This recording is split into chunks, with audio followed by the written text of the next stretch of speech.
Hello guys, this is Rafid ওরফে আপনাদের issue ভাই। আমি এখন আছি পাহাড়ের চূড়ায়। আমার চতুর্পাশে আছে ছোট ছোট প্রাণ। চলেন আমরা শুনে আসি ছোট্ট একটি ইস্যুর গান। শোনেন আমগো দেশের মানুষ, শোনেন মন দিয়া, নির্বাচনকে কেন্দ্র কইরা আইলাম 7 নিয়া। আমি রাফিদ সিরিজে দিলাম আবার দেখা, ত্রয়োদশ 26-এর কিছু ইস্যু নিয়ে লেখা। এই প্রথম প্রবাসে ভোটে দিল যে যার মতো, না হারিয়ে হ্যাঁ জিতাইলো হইলাম অভিভূত। সুষ্ঠু সুষ্ঠু নিরপেক্ষ দিল নির্বাচন, ভোট দিয়া কয় ইউনূস সাহেব ঈদের ওই মতন। আমতারেকে ধরলো বায়না করবে রাজনীতি, নিল অনশন খাইবো না ভাত দেখাইলো ভয়ভীতি। পরিশেষে নির্বাচন করিল ডেকে আপা, প্রজাপতির নাম ডুবাইলো মারা খাইয়া ডাব্বা।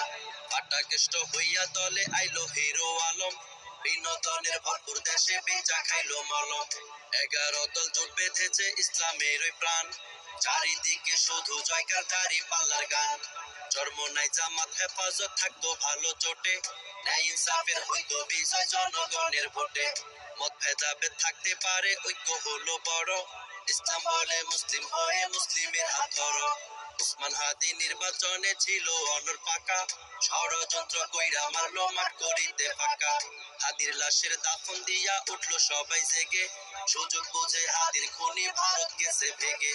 বাকসিংহের ওই চলতো লড়াই ঢাকার 8 আসনে, নতুন প্রার্থী পাটোয়ারি চলবে কার শাসনে। চান্দাবাজ আব্বাস বলতো পাটোয়ারি, সাংবাদিকের প্রশ্নে আব্বাস রেগে মারতো ঝাড়ি। ঢাকার 13 মোহাম্মদপুর চলেন সেথায় যাই, সালকুম ববি হাজ্জাজ ভাইরাল দেখতে পাই। মামুনুল হক রিকশা মার্কায় ছিল প্রতিদ্বন্দ্বী, সত্য মিথ্যার লড়াই হয়েও সত্য হইল বন্দী। কোন লেভেলে চললো খেলা কার টেবিলে গেল, সত্যিকারের কে বিজয়ী কে বাকাইরা নিল। ওরে ঈশ্বর জ্বালাই পইড়া ছারখার আমার বাংলাদেশ।